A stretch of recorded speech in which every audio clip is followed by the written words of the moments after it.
On va donc terminer cette troisième séquence sur les roches métamorphiques par deux types de métamorphismes importants, le métamorphisme de contact et le métamorphisme d'impact. Le métamorphisme de contact est lié tout simplement à la présence de magma intrusif dans des terrains froids et donc une auréole de métamorphisme de contact va se former. Ça peut être autour de dikes, comme ça peut être, comme sur la photo, à la base des coulées de lave.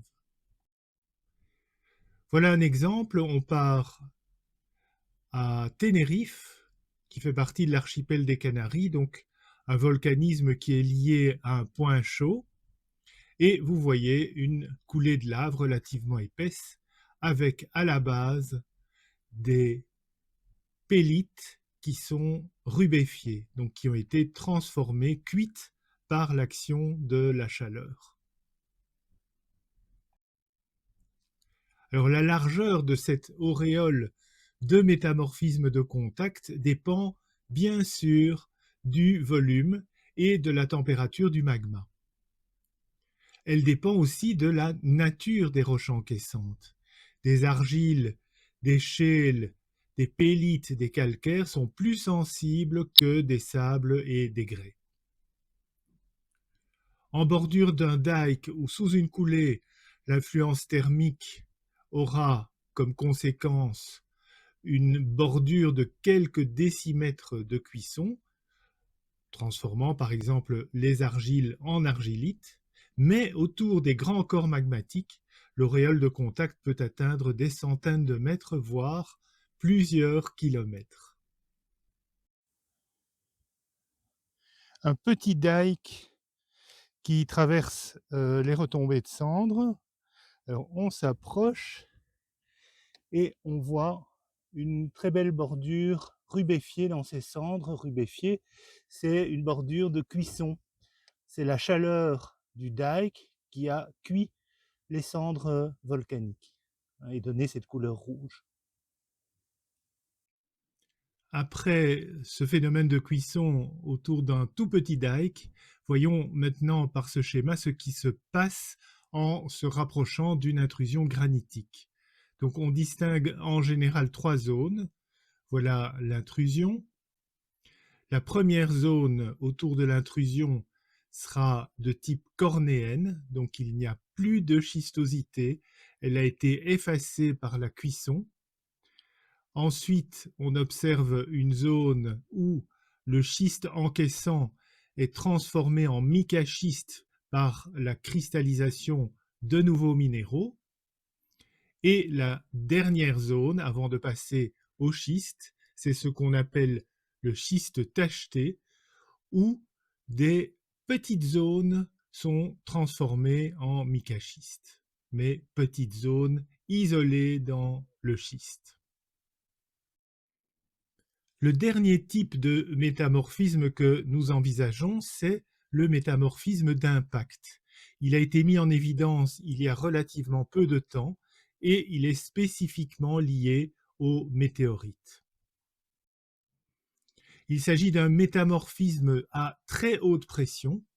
La vitesse des météores est de l'ordre de la dizaine de kilomètres par seconde et leur énergie cinétique est colossale.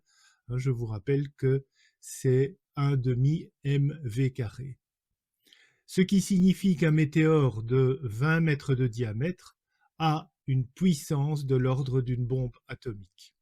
Et donc les astéroïdes plus grands que le kilomètre, vont créer des cratères de centaines de kilomètres et perturbent toute la biosphère terrestre. Un tableau pour se rendre compte des caractéristiques de ces impacts de météores. De gauche à droite, on a en mètres le diamètre de l'impacteur, donc du météore, en kilomètres le diamètre du cratère qui est généré, l'énergie en mégatonnes, la fréquence du phénomène en milliers d'années, un exemple et l'âge de cet exemple. La première ligne concerne un impacteur de 6 mètres, donc il s'agit d'un petit météore, mais on voit que l'énergie dégagée est égale déjà à la bombe atomique d'Hiroshima. Plus impressionnant, le célèbre cratère de Météor Crater en Arizona, c'est un cratère d'1 kilomètre, il est lié à un impacteur de 50 mètres et l'énergie est de l'ordre de 20 mégatonnes. On parlera aussi de l'impact de Charlevoix au Canada, qui s'est produit il y a 340 millions d'années et qui a créé un cratère de 54 km qui est toujours visible de nos jours. Chicxulub, c'est l'impact qui a mis fin au règne des dinosaures sur notre planète, donc 65 millions d'années, la limite entre le Crétacé et le Tertiaire, avec un impacteur de 10 km de diamètre. Alors voilà l'exemple dont je vous ai parlé, c'est Météor Crater, ce cratère d'1 kilomètre de diamètre, 190 mètres de profondeur. On voit très très bien sur la plaine le bourrelet formé lors de l'impact. Voilà à quoi ça ressemble quand vous êtes sur la lèvre du cratère. Alors le Manicouagan est situé au Canada. On le voit déjà sur cette photographie générale, mais on va s'approcher. Voilà. Et ce cratère, malgré 215 millions d'années où l'érosion a pu s'effectuer, est toujours visible. Ce métamorphisme d'impact est lié donc à l'énergie cinétique de l'impacteur qui va générer des ondes de choc et ces ondes de choc sont responsables du métamorphisme d'impact. Par énergie croissante, on peut observer d'abord des phénomènes de fracturation, voire la bréchification complète de la roche. Ensuite, des cônes de percussion, appelés en anglais shatter cones. Ces cônes de percussion sont des structures très intéressantes parce que leur sommet est orienté vers le point d'impact, donc ça permet de reconstituer des impacts anciens. Ensuite, toujours en se rapprochant vers l'impact, la transformation de minéraux en variétés de haute pression, par exemple le quartz en cohésite, ou même le graphite en diamant. Ensuite, fusion partielle ou totale de minéraux, donc formation d'un verre, et enfin, vaporisation. Alors voilà des exemples liés à une collision qui s'est produite pas très loin de chez nous, c'est le cratère du Ries et le cratère de Steinheim en Allemagne.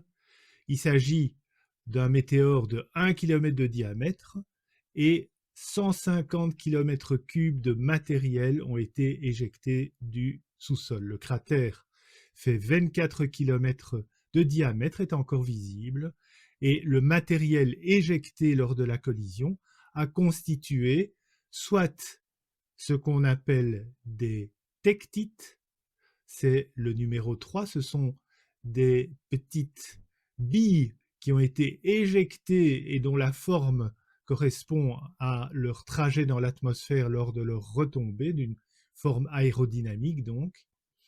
Et on a aussi ce qu'on appelle des moldavites, c'est le numéro 2, ce sont des verres formés par fusion de la roche.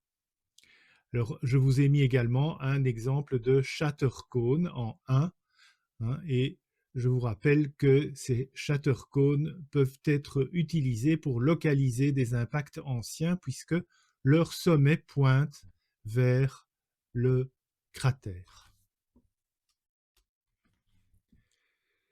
Alors, une caractéristique vraiment essentielle de ce métamorphisme d'impact, c'est la rapidité des réactions qui empêche en fait toute mise à l'équilibre. Et ça, c'est très différent de ce qui se passe pour les autres types de métamorphismes qui sont des phénomènes lents et qui sont tout le temps à l'équilibre.